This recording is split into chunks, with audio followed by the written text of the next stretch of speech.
Israel never fought in kickboxing again. But the chase was already on. While one was winning titles, so too was the other. Adesanya captured one belt in the UFC, so too did Pereira in Glory Kickboxing.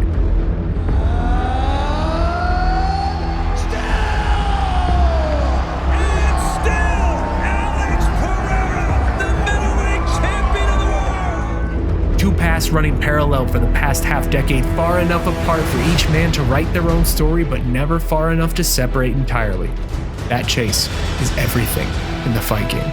The chase for glory, the chase for money, the chase for legacy. It is the foundation of what we do. But there's a different kind of chase as well. One more intimate, one upon which many of this game's greatest chapters are built. The chase for revenge. That is what Israel Adesanya now faces, because that inevitability, that thorn in his side, it has arrived.